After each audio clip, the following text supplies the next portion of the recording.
بینەران و بیسەرانی خۆشەویست سڵاوتان لێبێ لە بەرنامەیە ئەم جارەشماندا درێژە بە گفتوگۆکەمانە دەین لەگەڵ مامۆستا حەسەنی ڕاستگار ئەندامی پێشووی دەفتەری سیاسی حیزبی دیموکراتی کوردستانی ئێران. مامۆستا بەخێر بێت و بۆ بەرنامەکەمان. زۆر سپاس مەمنون. زۆر سپاس مامۆستا گیان. لە ئەڵقەی پێشوودا باسی ئەومان کرد کە ئێواتان ویست لەگەڵ بڵێن لایەنەکەی دکتۆر قاسملو و کاکەریمی حسامی ئەوان کە زیاتر لە دەرەوەی کوردستان کاریان دەکرد لە کۆنگرەی سێدا ئێوە بڕیاری ئێوادەن کە یەک بگرنەوە. لەسەر چ بنەمایەک بوو، ینی چی وای لێکردن کە لەگەڵ ئەوانە یەک بگرنەوە؟ وەڵام کۆنگرەی سێ نەبوو، کۆنفرانسی یەک بوو. کۆنفرانسی یەک بوو؟ کۆنفرانس تێ بوو. بەڵێ. لەوێدا یەکمان گرتەوە بێسلا کۆنفرانس بەزێەوە ئامادەکاریتان کرد بۆ کۆنگرەوە نیە دوایەوە ئامادەکاریمان کرد بۆ کۆنگرەی سێ. بەڵێ. کەواتە چی وای کرد کە ئێوە بڕیاری یەکگرتنەوە بدەن؟ لەوە ناترسان کە وەکو کورد دەڵێ دەرحەوەی دکتۆر قاسملو نێن؟ نا وەختی فکرە نەبوو. وەختی لە نەزەر ئێمەوە ئەوە بوو کە حیزب ببێتە حیزب. بەڵێ. لەژێی سەرچەرە هیچ کەس و هیچ لایەنێکدا نەبێ بۆ خۆی سەر بەخۆ بێ. ئەو ئیدێش زیاتر دکتۆر قاسملویە نابووی کە حیزب دەبێت سەر بەخۆ بێ و شۆڕش دیارە ئەمە پشتیوانی لێ دەکەین و پێمان خۆشە و فڵان، بەڵام حیزبی دموکرات حیزبی دموکرات بێ. باشە. پێشەوەی بڵێن ئەو کۆنفرانس بژیرە و دکتۆر قاسملو بگەڕێتەوە، ئێوە لەگەڵ عێراقا پەیوەندیتان هەبوو لەگەڵ حکوومەتی عێراق بەڕاسمی؟ نامە هیچ پەیوەندی هیچ پەیوەندێکتان هیچ. کەواتە دوای ساڵی هەفتا پەیوەندی ئێوە و تقریبەن دەستوری مەلا مستفای بوو. بەڵێ.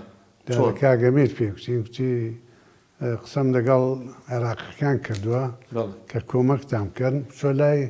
شوکری حەدیسی کە سانداری هەولێرە. کاگەمیر چوو بوو بۆ لای وێ، ئەویش پێمان خۆشە کە ئەوە بێنە نزیکی هەولێرە نیشتەجێ بن. ئێمە دەگەڵ مامۆستای مەلاوڵای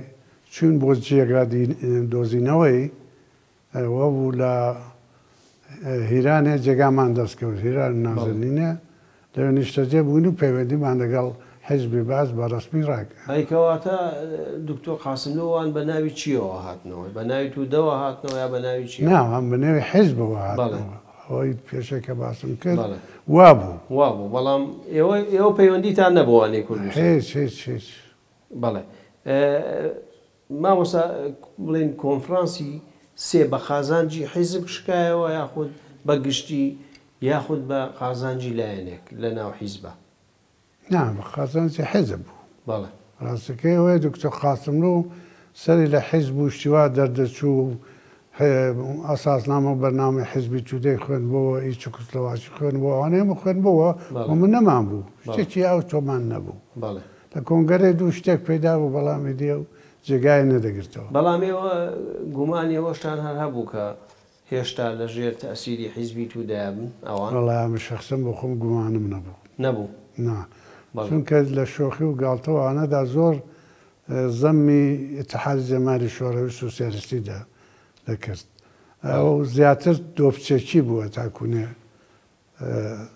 سەر بە تودە و شۆڕەوی بێ. ئەوەی کە هجوومیان کردە سەر ڕێز جەمهوری چکسلۆواکی. ئەویان ڕووخاند و ئیدیکیان هێناو. حیزبی تودا تقریبەن دەری کرد لەوێ، چوو بۆ فەڕەنسای. مامۆستا لە کۆنگرەی سێ مازم ساڵی هەفتا و سێ گیرێوە نییە؟ بەڵێ. لە کۆنگرەی سێایە دیسان کێشەیەک دروست دەبێ، ئەویش ئەوەیە کە ناوی بنێن کۆنگرەی دوو کۆنگری سێ. دکتۆر قاسملووانیانەوە بێ کۆنگرەی دوو بێ، ئەمە ئێواتانوە دەبێت کۆنگرەی سێ بێ. بۆچی پێداگیریە کرد؟ لەبەرەوەی لە کۆنگرەی دووە ئەویان دەرکرد بوو یاخود هەستیەکردنا حەقی پێکراوە؟ بەشێکەوە بوو کە دەیکوت کۆنگرەیە کەمنی بەخائین دەرکرد بێ و وانەی کرد بێ نابێ نێوی کۆنگرەی سێ بێ. نابێ کۆنگرەی سێ بێ، دەبێت کۆنگرەی دوو بێ. ئەمیش نازانم قسەم کرد چم کرد لە کۆبوونەوە ڕەسمیدا نەبوو، كتبوا كونغري أحمد توفيقيني هم كتبوا كونغري رحمن قاسم وجدي منو ما مصاو كجميع مخالفه ابن كونغري دو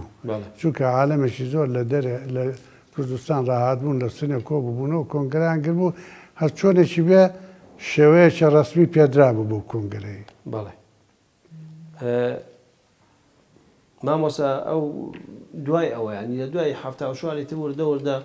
بيني شورش وحكومتي أجتشي يعني باز لواك ليك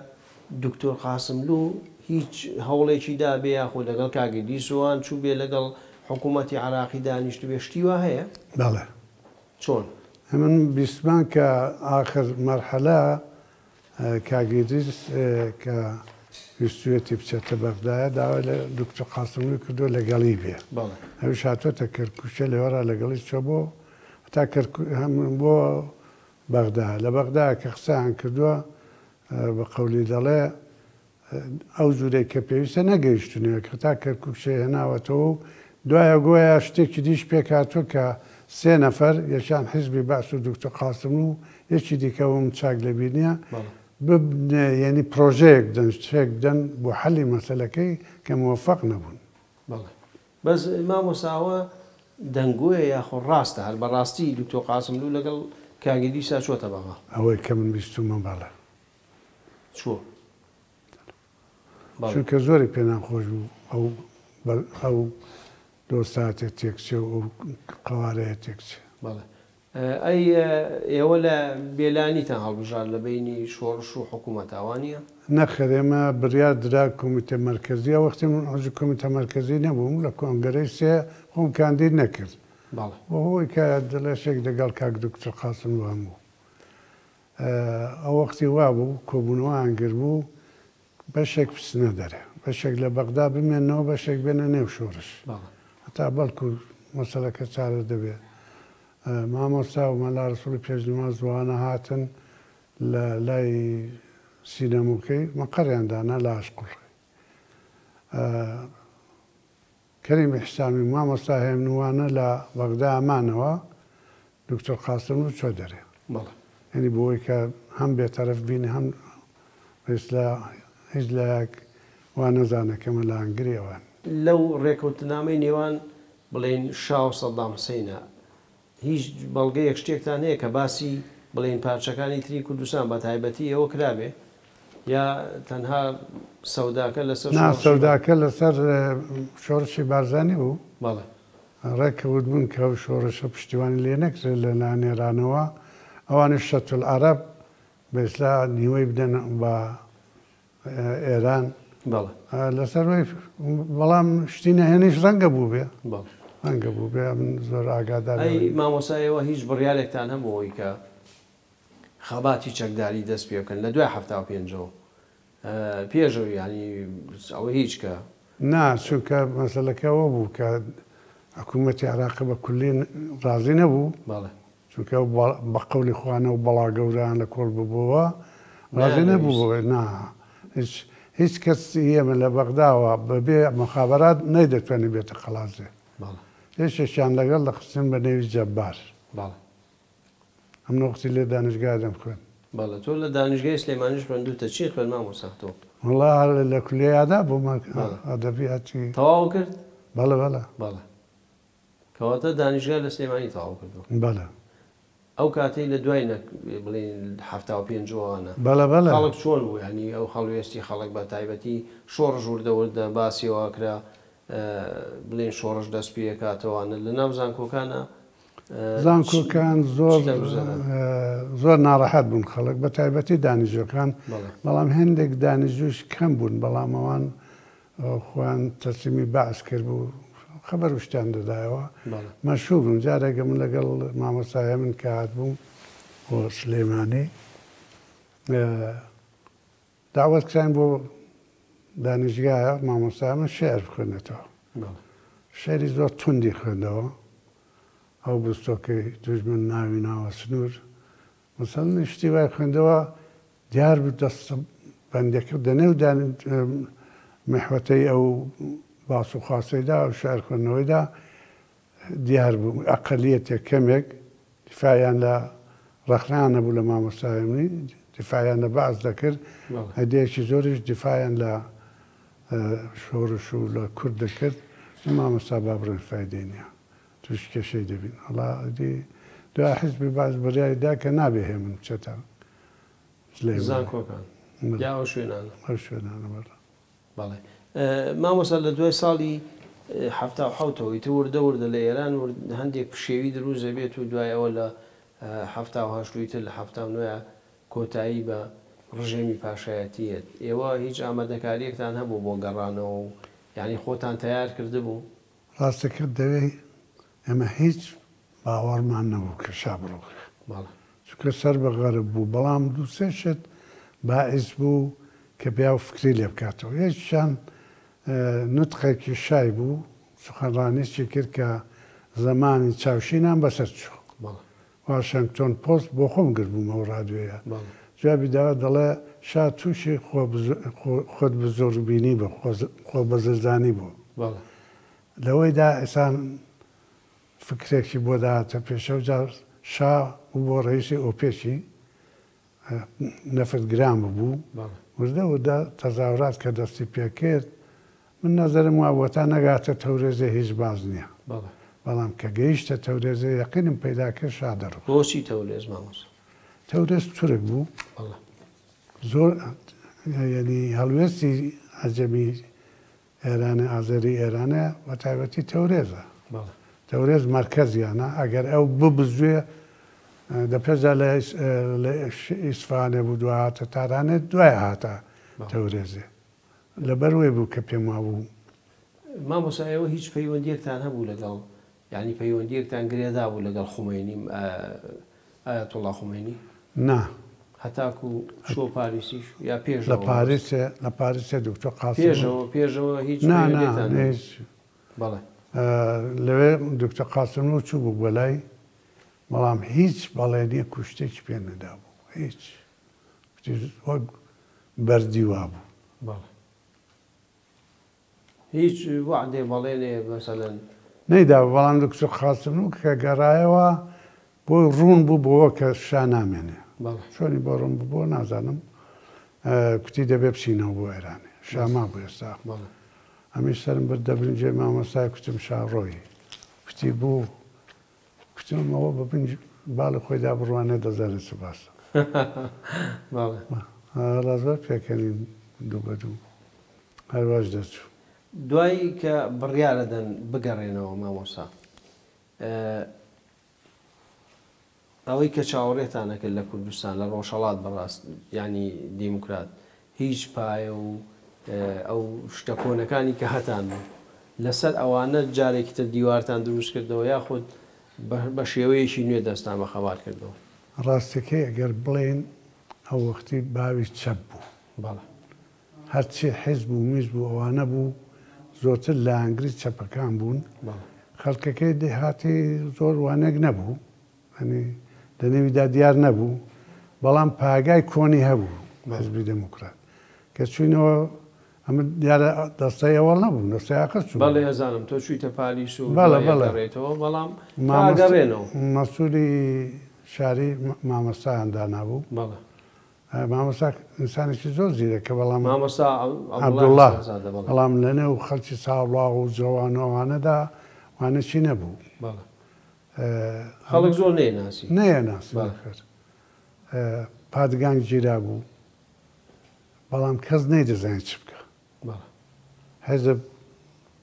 میتینگێکی کۆبنەوەکی گەورەی لە مەیدانی فوتباڵە دانابوو خۆی ئاشکرا کرد بوو خەڵک لەوێەوە دکتۆر قاسم لویان ناسی بوو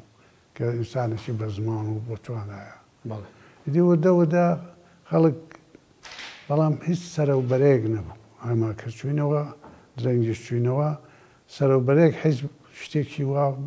بەوانە چی نەبوو مامەغەنی بۆ خۆی شتێک بوو مامەستا شەعزەدین شتێک بوو ئەدێک چەکدار چەکیان پەیدا کرد بوو بە نێوی چی شتێک نێوێکیان بۆ خۆیاندا نابوو ئەوان شتێک بوون هەم مامۆستا شەعزەدین ئیستیفادەی لێ دەکردن هەمیش مامەغەنی دیارە ئینسانی سیاسی نەبوون لە ڕاستیدا مامەخەنی ینی لەگەڵ حیزبانە بۆ کاتە لەسەر حیزب نەگیرا بۆ دوای بەربوو پاش چەندین ساڵ بەڵەیە وابوو بەڵام ئەو وەختیش حزبی توودە بڕێک ئاوا دەنێک دێنێ و کووردا هەیبوو شتیا بوو لە تارانەوە تەماسیان دەگەر حزبی توودە لەگەڵ خومێنی ڕاکەوت بوو دەویست قەرەبووی زمانی مستەدەقی بکاتەوە کە پشتیان تێکرد قەوارێکی وای نەبوو هەتا دوای کۆنگەرەی چوارکە لە سابلاغە دوای دەرەکەوەکەوانە بەڵێ ئەی مامۆستا ئەو گفتوگۆ لەگەڵ حکوومەتە ینی هەر چەندە بێسەروبەرەی هەبوو هیچ گفتوگۆ شتیوا کرا ینی لەسەر کورد و لەسەر مافەکانی لە سەرەتاوە مەبەستم ئەڵێ لە سەرتاوە پێشەوەی کە و حەزب تۆزێ خۆی گرت و تۆزێوانێک بوو چەندین جار چوونە قومێ چوونە تارانێ حیزب چوو یاخود نوێنەرانی بڵێن ئەحزاب بەیەکەوە چوو نادە پێدا حزب چوو وەڵێ حزب چوو جارێک ما باغانی چوو جارێک دکتۆر خاسم و مامۆستا و جەماعەتێک چوون جاری جوایە هەروە زمانی بازرگانی قەولیش دا کە مەسەلەی کورد حەلکەن مەلاکان مەخالەفەتیان کرد بوو ئیمان خومێنی بۆ خۆی هەڵوێستی چۆن بوو ینی زۆر قاسم و زۆری دۆزی بوو کەلیمەیەکی لێ وەربگرێ هەر جێبەجێنە بوو من نازانم دەوڵەت دەزانێت چونکە دوایە کە دکتۆر مولەوی هات سابلاغە و هێنامانە سابلاغەیە قسێکی بە دکتۆر قاسملووی کورد زۆر منتیقی بوو گفتی بابە ئەوە سێڵاوی شیعەیە و هەستاوە بە هیچ شتێک پێشی ناگیرێ یەک کەلیمە لە زاری ئەو کابرای وەرن مەبەستی خومێنی بوو بۆ کورد زۆر قازانج دەبێت جا بە دواییدا دکتۆر قاسملوو زۆری حەولدا ئەو مەسەلەی جێبەجێ بکە لە زمان بڵێن خومێنیەوە شتێک وەربگرێ خۆی جێبەجێنم بەڵام مادام باسی دکتۆر مەولەوی کرد بۆچی ئەو نەهاتەوە ناو حیزب بوو ئایا لەگەڵ حکوومەتی ئێرانی پەیوەندی دروست کرد بوو لەگەڵ ئێستا بەنزیک و شۆڕش بوو نازام چوو لەگەڵوان تەماسی گر بوو هەتا جارێک بە تەلەفۆن بە منی کورد کوتی قسەی خۆشم پێەیە شتێک موافقەتم وەرگرتووە لە بڵێ ئەنجومەنی شۆڕشی ئێرانێ ئەوەڵەن کە دکتۆر قاسم چی دکتۆر مەولەویمان هێنا من و کاحسەنی زێد حەسەنی هاشمی و غەفوری مەنسووری ئەوانە کە لە زیندان لەگەڵ دکتۆر مەولەوی ئاشنا بووین کە هێنامان لە پێشدا چوینە ماڵی وانێکی ئاشتمان کردنەوە ماڵ مامەغەنی دوایە چوون بۆ لای دکتۆر قاسم بووی جاری دووەم کتم بۆ خۆت بەتەنە بیبینە چوو دیتی کە هاتەوە موافق نەبوو خۆلەسا پێی وابوو دکتۆر قاسملوو شەر بە ڕێیدا دەڕوا کە حەزبی تو دەڕۆیشتو هەچەند وانە بوو بەڵام وای ئەو نەزەری وابوو گەراوە نەهاتە نێو حزب دواییش کە ئەو مەسەلەی شۆڕش و ئەوانە پەیدا بوو چەکدار پەیدا بوو حکوومەت هێرشی کرد لە ڕاستیدا خزمەکانی لێ رازی نەبوون خزمی نزیکی خۆی لە دکتۆر مەولەوی بەڵێ بۆچی دایان کورد بەلایوان داشکا بەلای ڕژیم داشکا هەدە پێشدا خصوصیاتی وا بوو کە زۆر زەق نەبێتەوە لە نێو کوردان بەڵێ مامۆستا هەندێک شتێکە زۆر بازەکرێ مەسەلەی شیعیزەدینی حوسەینی بۆچی شیعیزەدین ینی پاڵی نەیە بە حیزبی دیموکرات و زیاتر بەرەو کۆمەڵە ڕۆیی ئەمە هەڵی حیزبی دیموکرات بوو یاخود بۆ خۆی بوو بە و تۆزێ بڵێن لایری چەپی و ئەوانەیە کرد هۆکارەکەی چی بوو ئێوە نەتانتوانی خۆیکەن بە خاوەنی شیعیزەدین ڕاستەکەی نویست عەرزت بکەم لە پێشدا مامۆستا شیعیزەدین پێشوێ بێت سابلاغ و ببێتە بە ئیسلام مەسئولی ببێتە ئیمام جەمعەی سابلاغێ ماڵی لە لای بۆکانێ بوو زۆر تحتی تەسیری لەژێر تەسیری دێبوکرەکاندا بووە تایبەتی ماڵە بڵێن حاجی بایزاوانە دۆساتی لەگەڵیان بوو احترامیان کرد بوو دوایە ئەو وەختی چەپ باوبوو زۆر باو بوو مامۆستا شیعیزەدین دەورەیان کرد بوو لە خەڵکەکە لە زمانی زەعیفی شایدا وەک ڕاهبەرێکی لێهات بوو. ئەمە کە گەڕاینەوە یا دکتۆر قاسم و پێشتا چوو بوو دەگەڵ جەماعەتێک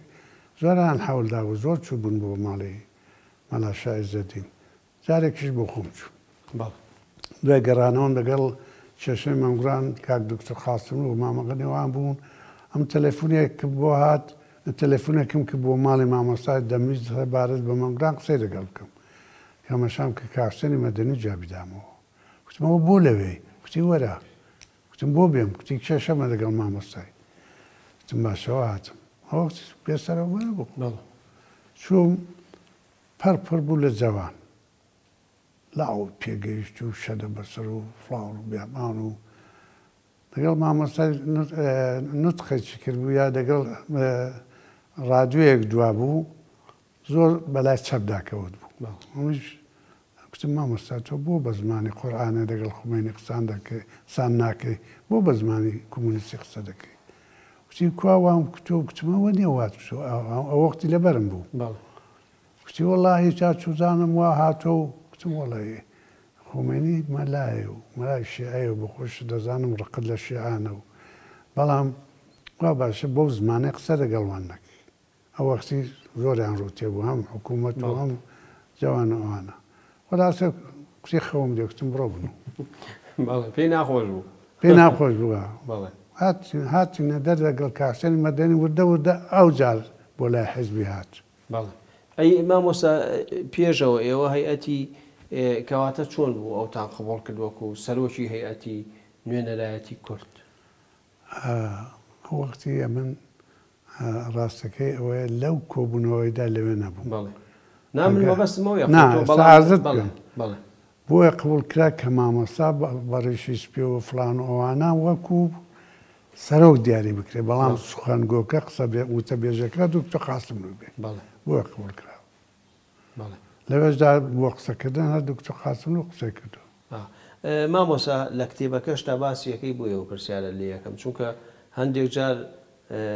بڵین بەرپرسانی حیزبی دیموکرات و ئەوانە پێیان ناخۆشە گەر هەندێک مەسایلیان بە تایبەتی مادەی هەشت. ئەو مادەی هەشتا بۆچی تۆ بۆ خۆ دەڵێ کە من ئەو کاتیش لە کاتی خۆیە، یعنی لەگەڵەوە نەبووم کە ئەو مادەیە بەو شێوەیە بێت. نیازم کردی دوایچمەوە کەواتە مامۆستا بۆچی ئەو مادەیە پێشنیاری کوێ بوو کێ تەییدی کرد، بۆچی ئەو مادەیە خرایە ناو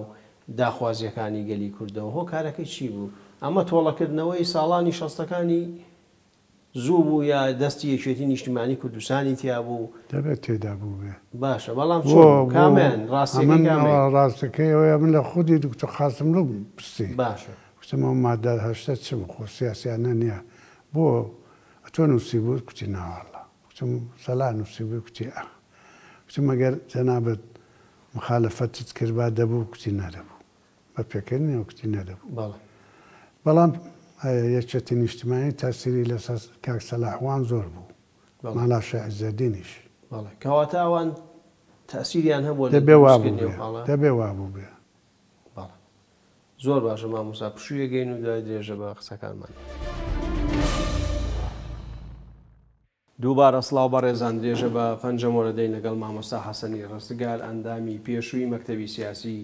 حیزبی دیموکراتی کوردستان. مامۆستا ئێمە باسییان شتما کردێەوە گەڕانەوە بۆ مەهابات و بۆ ڕۆژهەڵاتوانە، بەڵام شتێکی تر کە بە خەیاڵمەها دەویژەوە بوو کە لە کاتی گەڕانەوەیە ئەو کاتە یەکێتی لەسەر حدود بوو، ئەوانە بۆچی پەیوەندیتان زۆر لەگەڵ یەکێتیە خۆش نەبوو لەو سەر و بەندەدا؟ تەنانە دەڵێن کە قاسم لای چادرەکانی مام جەلالەوانەوە ڕۆشتووە سڵاوی لێ نەکردون، شتیوە هەیە؟ بەدا نەڕۆشتووە. بەڵێ ئەوەی کە من بیستومە و دەقیق تریشە بەلای قەندیلی داڕۆشت. باشە، بۆچی خەڵک بەوێدا کە دەچوو ڕاستەکەی کەم کە من بەوێدا چوم بەڵام لام نەدا. بۆچی؟ ئەلەتەکەی ئەوە بوو مامجەلا زۆرتر لە کۆمەڵی نزیک بوو. یعنی هەموو هەڵسوکەوتی لە حیزبی دموکرات ڕازی نەبوو. تەنانەت دەبیستا کە غەیبەتیش دەکە. بۆیە بوو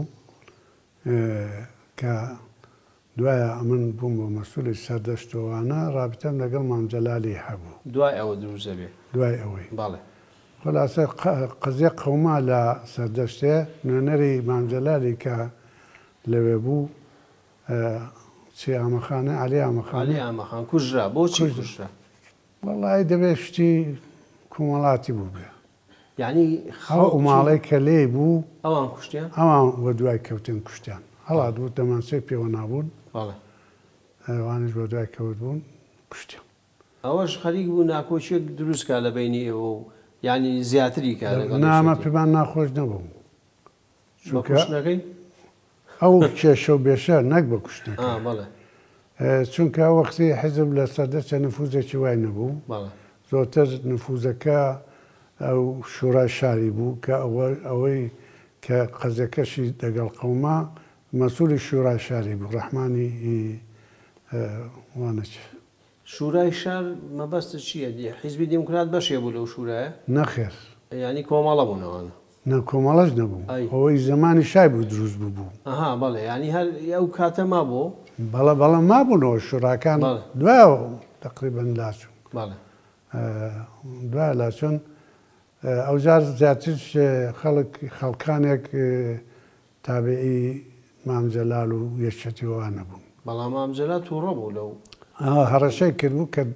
دێ و وا دەکا وا بچە بۆ تایفەی ئەمنی نامم بۆ نووسی نامم بۆ نووسی بەداخەوە نامەکان نەماون لە 15 نامەیەک ڕەد و بەدەڵمان کرد کە بۆ تۆ و بۆ یەکێتی جوانەکاری وا بکەی و دەکرێت بە ژوورێکی دی سەزان برێ و فلاسا مەسەلەکە حەل بوو نازانم چاند کرد چەند خوێنیاندا چیان کرد دەوڵەمەند بوون بەڵێ کاکەری میحسامی زیرەک بووە لەوەی کە بەڵگەشتی زۆر هەڵگرت ئەرێ بیرەوەریەکانە زۆر بەڵگە و دوای فێر بوو بەبیژدا بڕەکەم نامەی مام جەلالی زۆر لەلایە بەڵێ بەڵاو نەکردوونەتەوە نا بەڵاویشیان ناکەیتەوە با لەداهاتووە ئەرێ باشە مامۆستا مامۆستا ڕووداوێکی تر ئەویش کە وەفاتی مەلا مستەفا و هێنانەوەی بۆ شنۆ بۆچی حیزبی دیموکرات وەکو حیزب بەشداری لە مەراسیمی ناشتنەکەیان نەکرد بەڵام خەڵکێکی زۆر یعنی کە بە حسابی ینی ئێوە شایەتن کە ئەڵێن زیاتر لە 9 ملیۆن خەڵک بەشداری کردووە لە بەخاک سپاردنەکەیە بۆچی حیزبی دیموکرات بەشداری نەکرد هۆکارێکە بوو ناخۆشی هەبوو لە بینی ئێوە و بڵێن پارتیە ڕاستەکەیەوەیە کە ئەو وەختی تەنمی بارزانانی هێنایەوە خەڵک زۆر بەشداری کرد من لەوێ نەبووم بەڵام پێشوەی تەنمەکەی بێنەوە بنێژرێ من لەگەڵ دکتۆر قاسمی قسەم کرد وتم خەڵک هەر دەچێت پێمان خۆش بێ پێمان ناخۆش بێ با ئێمە بەشداری بکەین بە ڕسمی ئەگە بۆ خۆشت نێی خەڵکانی کە بابێن شتی لازم ناکە ئەمی زۆری لەسەر نەڕۆشتم هەندە قسەمان کرد خەڵک بێەوەی کە حیزب ڕازی بیا ڕازی لێ بێ بەشداریان کرد ئەو وەخت حیزب نفوزێکی وارە کوێکی نەبوو لێنە خەڵکیدا تەشکیلاتێکی واژ نەبوو بەڵام کە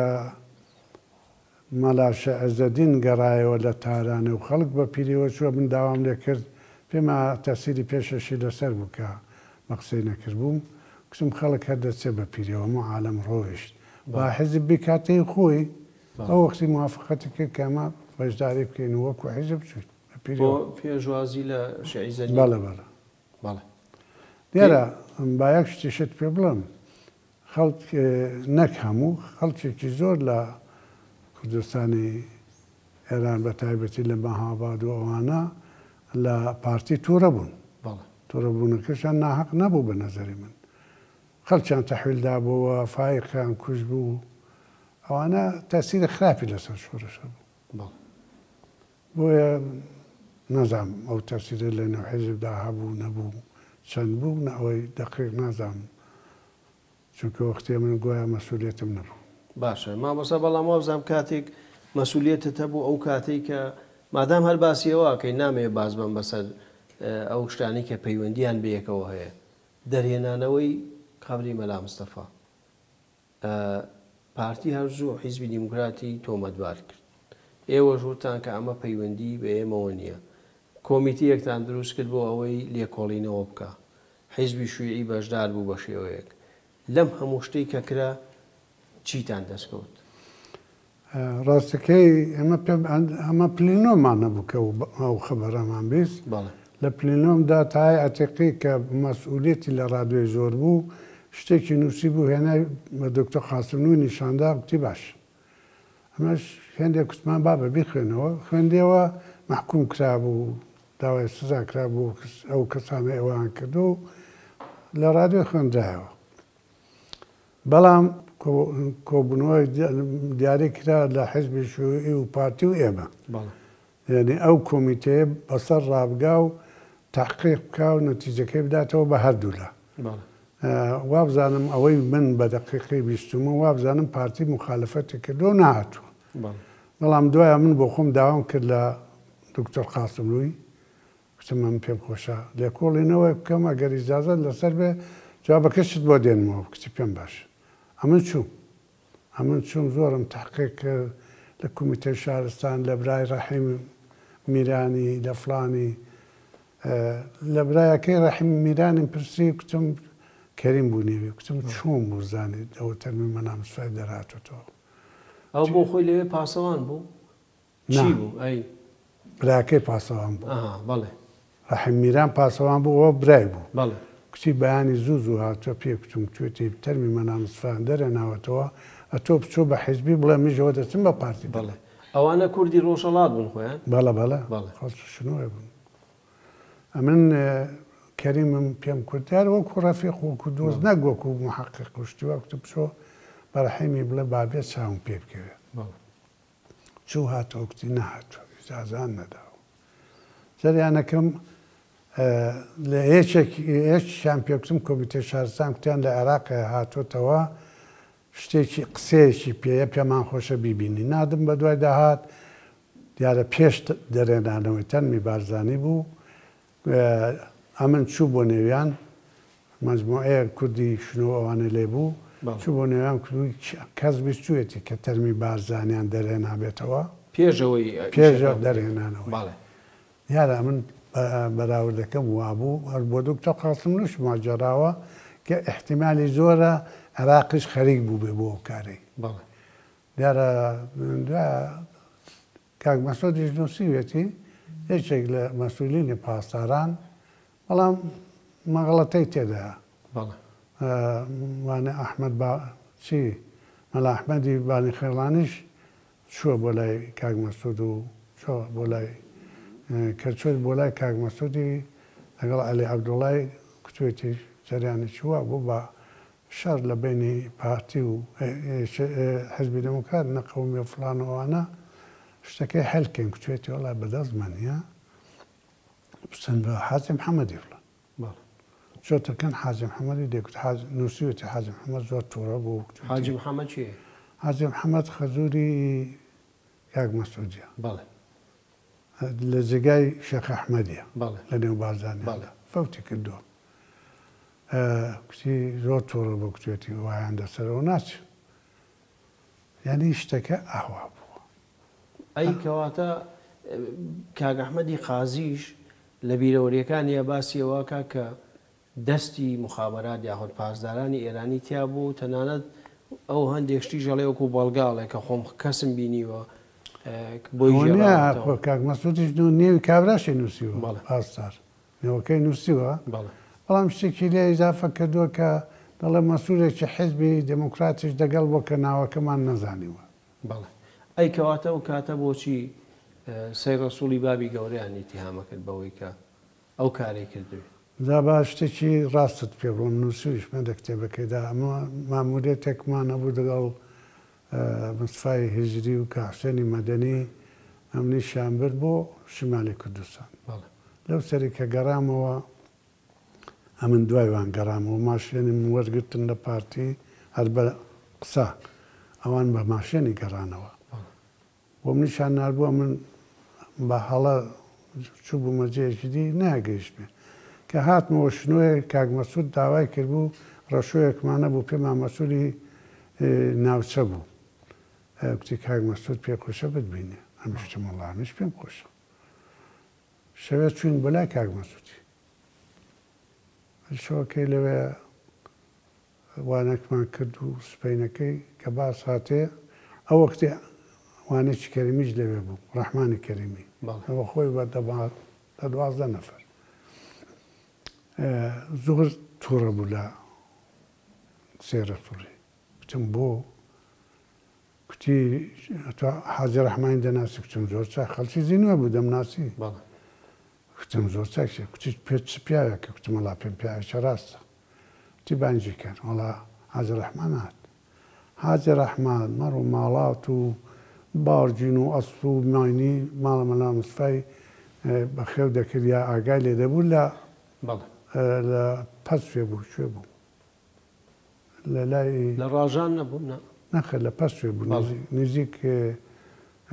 پیرانشاری دی 2 جار هاتووە جنێوی داوە هەڕەشەی کردو توێ تێنگۆجاشن دەبێ بڕۆن زۆرم پێسیر بوو چونکە لە عێراقێ سێرەسوو زۆر نزیک بوو لە پارتیێن لە نێو ئێمەدا دەمان کوردێتۆ پارتی وتم چۆ شتی وا دەبێ وەڵی دەبێ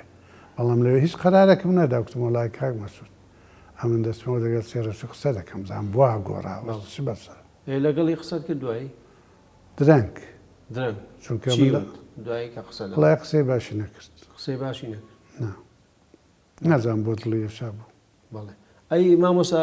مادام هەرباسی سەید ڕەسوڵەکەین بۆچی پەیوەندی لە حیزب وازیە ناو پەیوەندی لەگەڵ حکوومەتی عێراقی دروست کرد و ئەوانش بۆ خۆی گومان نین ینی لە هەندێک شت دەبێ گومان بێتی هەڵا سەید ڕەسوڵ ئەمن و مامەستا زۆرمان حەولدا کە سەید ڕەسوڵ واز نێنێ و لە حیزب جوێنە بێتەوە و سەید ڕەسوڵ لە هەروێکە لە فەرماندەی و مەسئولیەتی پیرانشاریان لابرد دڵی ێشا بوو شایە ئەش بوو کە ئەوێ فرۆشاوە و ئەو قسانە هەبوو نەگەڕایەوە دوایە دەگەڵ ئستیخباراتی عێراقە رابطەی پەیدا کرد کە رابطەی پەیدا کرد دەگەڵ کاگەمینی قازی شتێکیان پێکەوە نابوو بە نەوەی حیزب بەهۆی سەرداری جافەوە خەرچیان بەڕێ دەکرد بۆ دەرەوە بۆ سوێدە بە تایبەتی ئەمن جارێک پێم کوت کتم کاک سەید ڕەسوڵ زۆرم خۆشوی زۆری وانەک لەسەر من هەبوو کتم لە زیاتی خەڵکی بەڕێ دەکەی بۆ خۆت بڕۆ پارتی هەڕەشەت لێ دەکا هەڕەشەی پارتیش نابێ بەکەم بگری دەمجارێکی هاتمە قەڵازێ لە ئەنگرانی پارتی وەختی حکوومەتی لێ بوو زۆریان دەگەڵ من ناقەشەکە کوتیانەوە وای کردو و قبری بارزانی دەرێناوەتەوە و فرانک وا بۆ لای ئەم باوەڕ بەشتیوە ناکەم خەتەری لەسەر بوو دوایش کە تیرۆر کرا لە سلەیمانی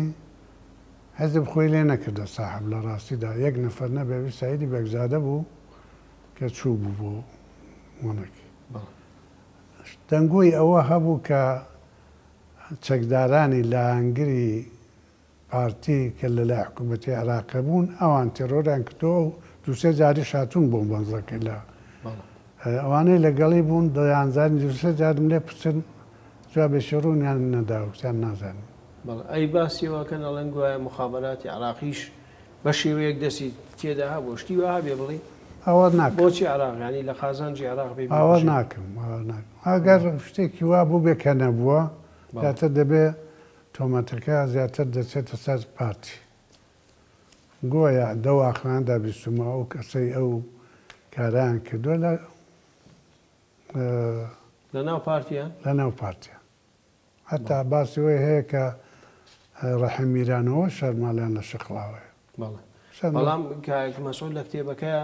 باسی ئەڵێ هەواڵی کوشتنەکەیمان بیست بەڵام ناڵێ ئێمە وڵای خرا ڕەنگە خراپ کەوت بێ ڕەنگە ئیشتبایان کرد بێ و راپۆرتی لە سەریان داوە دروست نەبوو بێ سوزانم مامۆسا بگەڕینەوە بۆ ڕۆژهەڵات و گەڕانەوەتان دیسان لە ناو شارەکانە ئێوەکو پێویستوانی بووتان کۆنتترۆلی شار و شارۆچکە و شوێنەکان بکەن یاخود کەس بە کەس بوو هەتا ماوەیەکی زۆر ڕاستەکە دوێ کەس بە کەسی زۆر بوو بەڵێ ئەمە دوای کۆنگەرەی چوار بڕێک بووین بە حیزب بڕێک لە کۆنگەرەی پێنجدا پتر دەنا کۆنتترۆلێکی وامان نەبوو هێزی پێشمەرگە جوابی کەسی نێدەداوە بوو بەڵام دوای وردە ڕەشەکوژی هەبوو خەلچیان دێنا ئەو راپۆرتی لێوی دەدا و راپۆردەوە جاشەوە شتە مەسئولینی حیزبی لەو منتەقەی دەستوری کوشتیان وان بڕیاریان دەدا جارێکم پرسیمە کە بووم بە دەفتەری سیاسی پرسیم باشە و لە ڕادوێ دەخوێندێتەوە فڵان کەس ئەدامی شۆرە جێرانە کرا چێ دەستوری داوە جان لاگامان نێنێ سمەی بۆ دەیخوێنەوە کوشتیان وەڵای ئیشتباه لێ بڕیارێکمان بڵاو کردەوە بۆ هەموو کۆمیتە شارستانەکان کە هیچ کەس حەقی نییە بەبێ ئیجازە و دەستوری دەفتەری سیاسی کاری وا بکە هێندێکیشمان لابردن مەسئولین مامۆستا حکوومەتی ئێرانی هەر لە سەرەتاوە هەوڵیەوەیەدا جاش دروست بکە یعنی خەڵکی سەر بەخۆی دروست بکە لە عشایر بێ لە چوزانم خەڵک بێ ڕاستەکەی ئەوەڵە نەبوو شتیوە دوا وردە پەیدا بوو مەسەلەن مەنگوڕەکان کە دوسێ جار هاتنە ماڵم لە میراوێ بواتن بیسی کەس داهاتن زۆر هەمویانم دەناسی دایان کودەوە دەبین بەجاش خاڵە پێیان دەکوتم خاڵە دەکوت مەبنێ بۆ نەبینێخەوە نییە تەوجمان پێ ناکەن و ڕایەت هەموو تفەنجی پێوە مە پێمان نییە و هەمیش دەم بۆ زۆر هەتان بێ 300 نەفەری شەڕی هەیە حزب 4,000 نەفەری هەیە هەر یەک لە مەنگوڕان کەم بێتەوە ئێوە پشتو دەشکێت 2 ساڵێکدا خەلاص دەبن وەڵای خاڵە ڕاز دەکەی دوسێ جاراوە بوو دوایە کە من چوومە شمالەوە تا گەڕامەوە داوە سیت فەنجان دەکرد و بنکەیەک من دەگەڵ دکتۆر قاسمڵی قسەم کە کتوبا بە کوشتیان دەسیت فەنجاب دەنم نێوانە چیان بۆ دانێن نازانم بۆی جێبەجێ نەبوو بوو چی کە هەتا هاتمەوە لە سەفەری شمال چوو بوون بەجار بەڵێ مامۆستا تو باسی ئەوەت کرد کە ئەو کاتە چەپ زۆر بەربڵاو بوو کۆمەڵەی زەحمەتکێشانیش خۆی ڕاگەیاندبوو وەکو حیزبێکی سیاسی و زۆر بێوانەی کە لەگەڵی بوون گەنج بوون و بەشێکی خوێنەوار و ئەمانە ئێوە ئەو کاتە ئەوانتان بە هەڕەشە لەسەر خۆتاندا نانە لە پێشدا هەڕەشەکە چرێکی فیدایی بوو چرێکی فیدایی زۆر بەقوتر بوو لە کوردستانە تا کۆمەڵە دوای کە کۆمەڵە خۆی ڕاگەاند و ببوورن بۆچی چری یعنی ئەوانە بنکەکەیان لەکوێوە هاتووە ئەوان زدی شۆرە و زدی حیزبی توودە بوون لەسەر ئەوە ئەساسە بوو کە خەڵک زیاتر تەوەجوی پێدەکردن جوان بە تایبەتی کۆمەڵە نانێوی هەبوو نەیس زۆربەی مثلا مەسئولینەکانی شانیا کوڕە دەوڵەمەند بوونیا کوڕە عەشیرەت بوون ئەوان بە پێچەوانە بڕێک وانێکتر بوون ئەوە بوو کە دوای وی چریکەکان دەگەڵ حیزبی توودە و دەگەڵ جمهوری ئیسلامی سازان بوون بە 2-3 فێرقە 4 فێرقە چوونەوە نێو ڕێژیم بۆیە هەر کۆمەڵە مایەوە کۆمەڵە 1-2 شتی دیکە پەیوەندیتان چۆن بوو لەگەڵەوانەیە مامۆستا تەنسیقە بوو یاخود شورا ئەوان شورا شتیان دروست کرد بوو بۆ خۆیان لە هەندێک شوێن ئێوە ینی شارەکان بە چۆن بەڕێوە چوون کێ بەڕێوەیە بردن شارەکان بە زۆری دیارە حزبی دموکرات بەڕێوەی دەبرد چەکداری زۆرتر بوو دوایە جارێکە من کە کرام بە مەسئولی لای جنوب ئاژوانیان پێدەکوت بۆ ئەوەڵجارە من کاگە عەبدوڵای مۆحتەدیم دی داوەتم کردم کتیان ناوەڵاتەوە لەگەڵ کا عومەری ئەلخاینزادە کە نێوی جعفەر بوو لە لای سەردەچە بووبوونە دۆست ئەو پێکوتم من خۆشیان ئامۆزان هەردووکیان ئامۆزان بەڵێ ئەو حادسەیەک بۆ من نەجاتمدا فڵانەوانە کوستیەتۆم دەناسی پێم دەکوت کوتمە تۆ کۆمەڵە نییە تۆ دەبێت کوڕاغابی خوێندەواربی دەکوت هەونیم حادسەیە کات پێشە بەرزی پێکوتم کتێت تۆ محەممەدی ئەلخاین دەناسی لەگەڵ کاک مستفای هاتبوونە عێراق کوتم زۆر چاکی دەناسم زۆرش ڕەفیق بووین پتی وەڵام براویم نێوم عومەرە خوێندەواریشم لیسانسم هەیە بەڵام پێک چاوە بە کەس مەڵە کوتم نا بە کەس ناڵە هەتا نەهات ناجنوب چێشانە بوو نەمزانی بووم کاغەزم بۆ نووسی کاک جعفەری کۆن و کاک عومەری ئێرخاینزادەی تازە وەرە نانێکی بۆرژوازی بخۆن ئەوانش ئەوی جوابیدا بوومەوە ناوەڵا ئەوەن گۆ دە پێداوەرە نانی کارگەری بخۆن ئەمەش چوین چەند ڕەفیقی مەسئولم لەگەڵ چوین زۆر پێکێنی نەوشەوەی وتمنقو بو كومل نابن باواني سنم كنت كموريش دنك ديكي ليسبي بوي زوان أنا فكاك عبد الله شم كنت خو ندوي بيان كيف ديمقراط أباك سمورن دي وانش ساسكي بالله شي نيوكم لنابو كومل كرات بالله تمنقو ما تكمل لبيني دي بالله الله وانا لساختي خوام هلا ساختي خوان ويشتن ما مساعدش لو باسی ئەوەت کردوت لە کۆنگرەی چوارە تۆزێک بوون بە حیزب بەڵام کۆنگرەی چوار چۆن ساز کرا زەمینەیەکی چۆن یەکەم کۆنگرێشەکە ئێوە لە کوردستانی ئازاد بە تایبەتی لە ڕۆژهەڵات کۆنگرەی خۆتانە بەستن لەو کۆنگرەیە چی گۆڕانکاری بوو ینی جیاوازی چی بوو لەگەڵ کۆنگرەکانی ترە ئەمە لە کۆنگرەدا پێش ئەو کۆنگرەی چوارەی دوو کۆنگرەمان کرد بوو یەکیان کۆنگرەیە کە ئەحمەد تۆفیق سەرپەرستی دەکرد یەکیشیان کۆنگرەیەکە دوکتۆر قاسم ئەو کۆنگرەی چوارە دوای شەڕی سێ مانگە بوو کە خومێنی فتوایەکی دابوو کە ئەوانەی بەچخان خراپیان حاڵی کردوم و فڵان و ئەوانە شەڕ ڕاوەستاوە مەچوونەوە سابڵاوانە و دکتۆر قاسم و پێشنیاری کرد و با کۆنگرە بگرین و کۆنگەرەکەی گیرا کۆنگەرەکەی گیرا لەوێدا دیارە من ئاگام لێ نەبوو بەڵام کوتیان تۆ بۆ خۆت ئەندامی کۆنگرە بووی بەڵێ لەوێ هەڵبژێرام و بە ئەندامی کمیتێنەوە لیستی بڵاو کردوتەوە و لیستێکی داوە و کەریمی حسامیوانە تێدانین و بەڵێ هەڵایەک پەیدا بوو کەەوە نابێت لیست بڵاو بکرێتەوە بەس مامۆستا خێرە کاکەریمی تیانە بخۆ کاکەریم هەر لەگەڵ دکتۆرا بەیەکەوە بوون بۆچی لەو لیستەیە ئاویتیانە ڕاستەکەوە کاکەریم خۆی بە کەمتر لە دکتۆر قاسملووی نەدەزانی سەوادەکەشی نەدەگەیشتە دکتۆر قاسملووی مساحبەیەکیشی کردبوو لە بێروتێ لە فەلەستینیەکان خۆی بە جێگیری دکتۆر قاسملووی نازان بوو هەویش پێی ناخۆش بوو دیارە فرسەت بوو بۆی هەڵکەوت بوو کە وەلای بنێ ئەوانە فرسەتەکەش دوایەوە وەلانراکە بەڵە بۆ هیچ دەرنەچوو ئەمە بێوەی دەلیست و میساندا بە خۆم کاندیدکرد دەرچوو مامەخانیشە لەوێ هینی هەبوو ینی مامەخانی دەوری زۆر بوو زۆر لەژێر تابعەتی دکتۆر قاسملوویدا بوو زۆر هەرچی پێ کوتبادەی کرد ئەو کاتە بەڵام دوای کۆنگرە شتێکی تر ڕووەدا بەڵام ئەوە هەڵەگرین بۆ ئەڵخەی داهاتوو لەوێ باسی جیابوونەوەی گروپی حەونەفەرەی بە تایبەتی مامۆساهێ من کە بۆچی شوێنەوان کەوت بووە دواتریش ئێوە خۆتان سەبەبی ئەسلیە بنوەکوواڵێن بۆ جیابوونەوە و ڕابەرایەتی شۆڕژگەر دروست دەکەن و لە کۆنگرەی سیانزەیە جارێکی تر جۆ دەبنەوە لە کۆنگرەی دای یەکەگرنەوە بە هەر حاڵ کۆمەڵێک شتی تری گرنگەیە کە لە ئەڵخەی داهاتوودا شایەتیان لەسەرین بینەران و بیسەرانی خۆشەویست بەو شێواتینە کۆتای ئەڵخەیەم جارەمان پێکەوە پرۆمۆی ئەڵخەی داهاتوو دەبینین و بەخواتان ئەسپێرم